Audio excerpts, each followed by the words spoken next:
بیٹی کو ماں کی نصیحتیں۔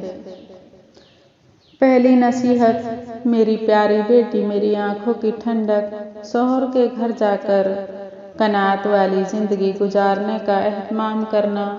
جو دال روٹی ملے اس پر راضی رہنا، جو روکھی سوکھی شوہر کی خوشی کے ساتھ مل جائے وہ اس مرغ پلاوے سے بہتر ہے جو تمہارے اصرار کرنے پر اس نے ناراضی سے دیا ہو۔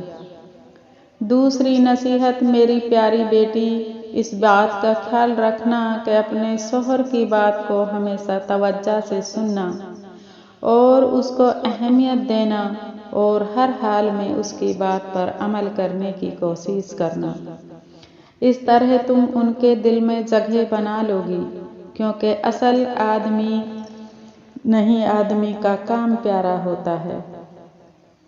اصل آدمی نہیں آدمی کا کام پیارا ہوتا ہے۔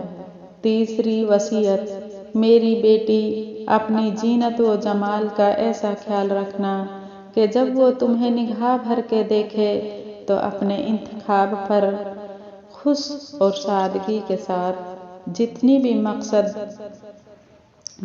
بھی مقدور ہو خوشبو کا اہتمام ضرور کرنا، اور یاد رکھنا کہ جسم و لباس کی کوئی بو یا کوئی بری ہیئت اپنے نفرت و کراہت نہ دلائے۔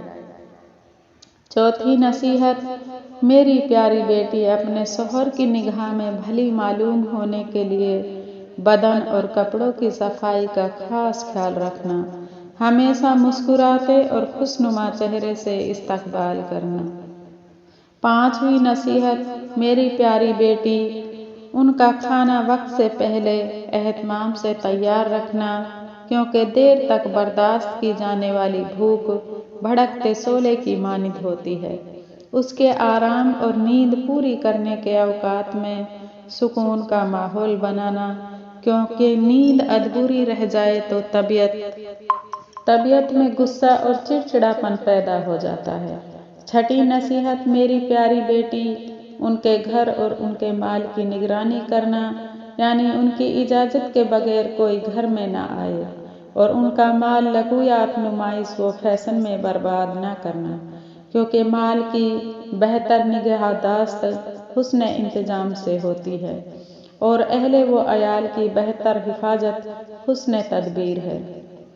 ساتویں نصیحت، میری پیاری بیٹی، ان کی رازدار رہنا اور ان کی نافرمانی نہ کرنا، کیونکہ ان کی نافرمانی جلتی پر تیل کا کام کرے گی اور تم اگر ان کا راز چھپا کر نہ رکھو گی تو ان کا اعتماد تم پر سے ہٹ جائے گا اور پھر تم بھی ان کے دور کھیپن سے محفوظ نہ رہ سکو گی۔ آٹھویں نصیحت، میری پیاری بیٹی، جب وہ کسی بات پر غمگین ہو تو اپنی کسی خوشی کا اظہار نہ کرنا، یعنی ان کے غم میں برابر کی شریک رہنا۔ شوہر کی کسی خوشی کے وقت اپنے چھپے ہوئے غم کے اثرات چہرے پر نہ لانا اور نہ شوہر سے ان کے کسی رویے کی شکایت کرنا۔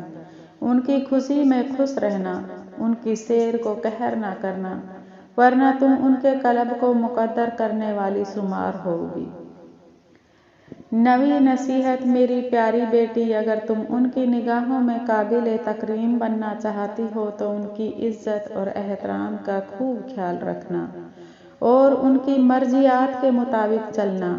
تو ان کو بھی ہمیشہ اپنی زندگی کے ہر مرحلے میں اپنا بہترین رفیق پاؤ گی۔ میری پیاری بیٹی، میری اس نصیحت کو پلے سے باندھ لو اور اس پر گرہ لگا لو کہ ان کی خوشی اور مرضی پر اپنی خوشی اور پسند کو اولویت نہ دو گی تو اس سے قدم قدم پر پھول کھلتے پاؤ گی۔ 10ویں نصیحت، میری پیاری بیٹی، میری آخری نصیحت کو ہمیشہ آخری بات بھی سمجھنا اور پہلی بات بھی کہ زندگی اللہ کی امانت ہے۔ اس امانت کی حفاظت کے لیے اللہ تعالیٰ سے اپنے تعلق کو مضبوط رکھنا، اس تعلق میں کبھی کمزوری نہ آنے دینا۔ نماز، روزہ، تلاوت قرآن اور صدقہ اس تعلق کی مضبوطی کا ذریعہ ہے، ان میں کبھی بھی کوتاہی نہ کرنا۔ اے میری پیاری بیٹی، لاڈلی بیٹی، ان نصیحتوں کے ساتھ میں تمہیں اللہ کے حوالے کرتی ہوں۔